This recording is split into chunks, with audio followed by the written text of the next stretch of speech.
Removal of your parotid gland will be performed by one of the 4 ear, nose, and throat surgeons here at the Palo Alto Medical Foundation. Many people wonder what the parotid gland is. It's a gland that makes saliva, which is found in front of the ear. It sits under the skin and on top of a chewing muscle called the masseter muscle. It has a nerve that runs through it that animates the face and provides facial expression.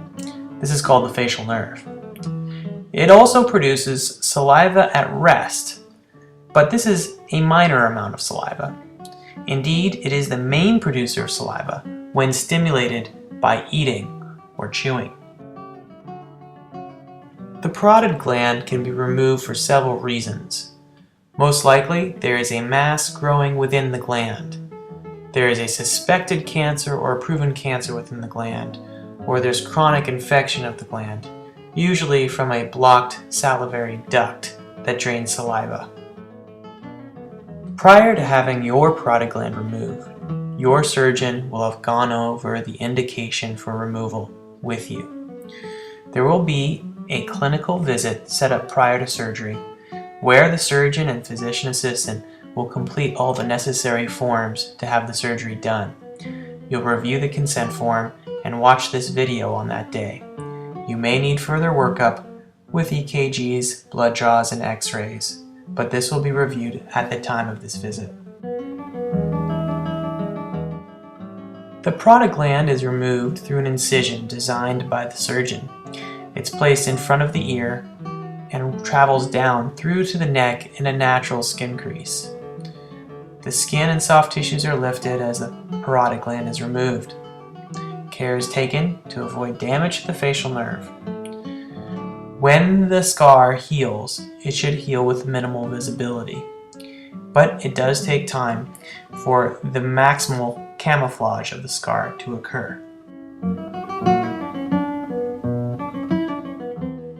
Any surgery carries the potential of complication with it.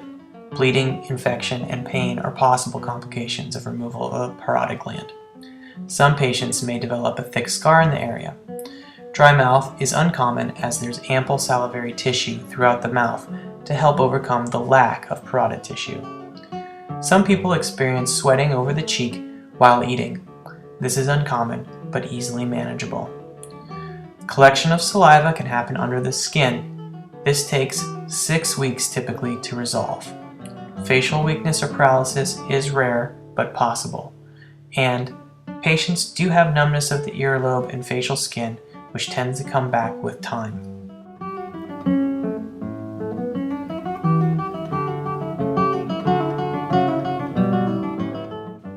On the day of surgery, you'll arrive at Stanford Hospital and check into the surgery center. You and your family will be escorted to the preoperative area prior to your surgery. You'll meet your anesthesiologist face-to-face and interact with the nurses who will make sure that your history and medications are reviewed, and they'll make sure you understand what's going to be done in the operating room. You'll see and talk to the surgeon who will mark the operative site, and then your family will be escorted to the waiting area while you go to surgery. After surgery, you'll be taken to the recovery room, where you will recover from surgery until you're fully awake. And at that time, you may be transported to a hospital room or discharged home. The nurses will have ample medications to make you comfortable at this time.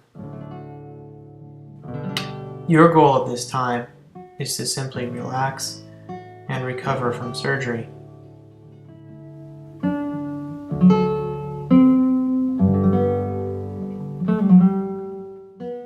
On the day after surgery, you'll have your drains removed and the dressings removed by your surgeon. There will be a thin layer of sterile tapes over the stitches, which will fall off on their own. You'll be allowed to shower without covering the wound, as these tapes stay in place. It's not unusual to have some pain with swallowing or with talking, but there are no diet limitations, and we only recommend that you progress slowly over the period of 2 to 3 days to solid foods. And we'll see you at 1 week in the clinic in order to remove your stitches. We hope that you find your experience enjoyable, and we look forward to taking care of you here at the Palo Alto Medical Foundation.